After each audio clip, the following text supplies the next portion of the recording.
महादेव, कसे आहात सगळेजण? स्वागत आहे तुमचं माझ्या चॅनलवरती, अन्वी स्वाती ब्लॉग या चॅनलवरती. तर गाईज, अन्वी इथं आहे. अन्वी हाय कर, हाय कर, बोल की. How are you? Remote remote फोडून टाकली, आता एक आणलाय ते पण फोडायच्या विचारात आहे ही पोरगी. आज सकाळी जे बघा रिमोट आणला, काल रिमोट तिच्या पप्पांनी तोडला होता. काही ना काय उद्योग करतच असतात घरात, आणि ही दरवेळेस ही तोडायची. आता यावेळेस तिच्या पप्पांनी चान्स मारला. काय सांगायचं, एक ना एक काय ना काय उद्योग करत असतात, एक ना एक घाटा करत असतात. आणि चला तर आता काम झालेलं आहे. आज आहे शनिवार, सगळं काम A to Z झालेलं आहे. आणि कामचं काय रोजचं ते हाच टायमिंग होतो. किती जरी लवकर करायचं म्हणलं तरी तोच टायमिंग होतो. का थोडं बसू वाटतं, स्वयंपाक वगैरे झालं ना, लगेच असं काम नाही करू वाटत, पण थोडंसं बसणं, मग त्याच्यानंतर काम वगैरे करणं. आणि आज खोकला तर माझा जातच नाही आहे, त्याच्यामुळे एक औषध पिलं. हातपायाचे हे काय म्हणतात, सकाळी नाश्ता म्हणजे मी काय खिचडी खात नाही, तुम्हाला तर माहिती आहे. आणि त्याच्यानंतर मग केला भात होता रात्रीचा, तोच खाल्ला. आणि थोडा होता, पण एवढे हातपायाचे थरथर कापायला लागलेत माझे, काय माहिती. तर थोडं हे पण नाही आहे, मन पण नाही आहे माझं. काहीतरी असं वाटतं ना, गोड खाऊ असं वाटायला लागलं.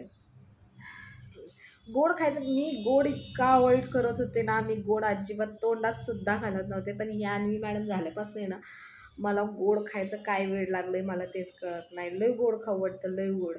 आणि गोड म्हणजे चॉकलेट कॅडबरी वगैरे असं खाऊ वाटते. काय खाते का? तर कॅडबरी असं खाऊ वाटते.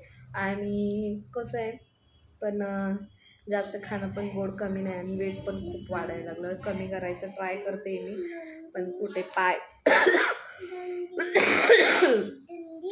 दुख, नाही तर काहीतरी कंबर दुख असं होतंय. त्याच्यामुळं थोडा आराम घेते. किती जरी म्हणलं तरी ट्राय करते कमी करायचा, पण ते एकदा वाढलं की नंतर वाढत राहतं. मग त्याच्यामुळं आता मला वजन कमी करायचं आहे, म्हणजे करायचं नाही. तर लोक म्हणायला लागलेत, प्रेग्नेंट आहे का बाबा, एवढं पोट आलं आहे. आता तुम्हाला तर माहिती आहे, ते म्हणतात की सीझरच्या वेळेस लवकर नाही का ते पट्टा वगैरे बांधायला पाहिजे, पण मी तेव्हा काय बांधलाच नव्हता. आणि आता ते पोट एवढं दिसते 5 महिन्याचं असल्यासारखं. पण ठीक आहे, ते कमी करायचं आहे मला. आता सुरू केलं आहे कमी करायचं, नाही तर लोक उगत हसतात. आता ज्यांना माहिती असते त्यांना माहिती असते, ज्यांना नाही माहिती, ज्यांचं झालंच नाही, त्यांना काय ते हसणारच तोंडावर आपल्या. आणि त्यांचं काय तोंड आपण शांत करू शकत नाही, आणि त्यांना काय गपचूप बसू शकत नाही. त्याच्यामुळे या गोष्टी तर आपल्याला भोगावंच लागणार आहे थोडंफार तरी. पण ती इतक्या त्रासातून मी गेले, आणि त्यावेळेस तो त्रास इतका होता की मला ते कमी करायचं म्हणजे मला म्हणत होते पट्टा बांध, हे बांध. ती इतकं दुखत होतं, आणि कुठं पट्टा वगैरे बांधत बसू. नंतर एवढंच केलं आहे, त्याचं हे नाही, त्याचं काही नाही. आणि ते अजून वरून हे देतात, पण ते माझ्यासाठीच हे झालं म्हणा. पण ठीक आहे, जाऊ दे. आता कमी करायला काय जाणार नाही. तेव्हा काय म्हणतात, नाजूक होतात टाक्या, आणि त्याच्यात अचानक बांधणं करणं, त्याच्यामुळं नाही होत. मग आता कमी करणं होतं आहे, तर आता शक्य करेल, जेवढं कमी करता येईल तेवढं करेल. आणि लोक हसले तर हसू दे, त्यांचे दात दिसतात, आपल्याला काही घेणं देणं नाही आहे त्या गोष्टीसोबत. मी आधी या गोष्टीचं खूप असं हे मानायचं, मला नवरा पण म्हणतो. पण बाबा, ज्या त्रासातून मी गेले ना, ते फक्त मला माहिती आहे, आणि तुम्हाला नाही जाणू शकणार. तुम्हाला आयतं लेकरू भेटलं, पण त्रास मला झाला. मला त्या सगळ्या त्रासातून जावं लागलं. अजून त्याच्यातून 4थ्या महिन्यातच मी म्हणजे आता नवऱ्याचं तरी तर कोण नाही आहे, मलाच सगळं त्याला स्वयंपाक वगैरे. आईला पण वेळ नव्हता, मग मला स्वयंपाक वगैरे बनवून द्यावा लागला. मग या सगळ्यातून 4थ्या महिन्यात सीझर झाल्यावर लगेच मी घरी आले. आणि आय थिंक मी 2ऱ्या महिन्यापासूनच स्वयंपाक मम्मीकडे वगैरे करत होते, पण 4थ्या महिन्यात मग मी वेगळी माझी राहायला आले. मग तेवढं केलं तरी त्या गोष्टीचं काही म्हणजे महत्त्व नाही, त्या गोष्टीला काही घेणं देणं नाही.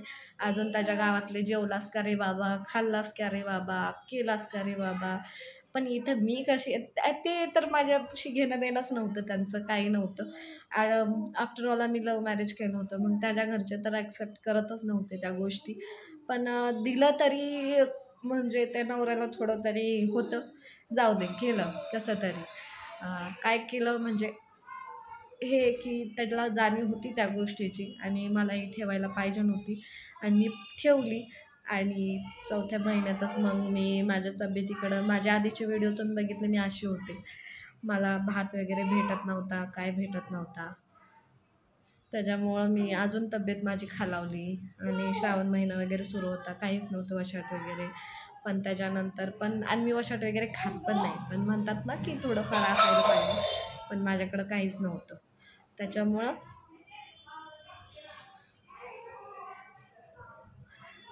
मी हे झाले. आणि त्याच्यानंतर पण हे काम लागलं, एकट्या लेकराला सांभाळायचं, परत त्याच्यानंतर या सगळ्या गोष्टी आपल्या मॅनेज करायच्या, घर बघायचं, बाहेरचं बघायचं, अन्वीला बघायचं. त्याच्यामुळे तब्येत अजून खालावली. तेव्हा काही नव्हतं, पण नंतर मला खूप त्रास झाला, खूप म्हणजे खूप. तर आज या गोष्टींचा उजाळा झाला, म्हणजे लई दिवसातून तुमच्याशी शेअर केलं त्या गोष्टी. छान वाटतं अशा गोष्टी शेअर केल्यावर, कारण कोणी ऐकायला नसतं आणि कोणी बघायलाही नसतं. जो त्रास मी सहन केला आहे ना, आज लोक हसतात की एवढं असं आहे, आणि माझंच नाही दुसऱ्यांचं पण हसतात की हिचं एवढं पोट आहे, बापरे काय असेच खाऊन हे झाली. पण एखाद्या बाईचं जीवन कसं असतं आणि त्या गोष्टी कुठल्या कुठल्या ह्याच्यामध्ये जावं लागतात आपल्याला.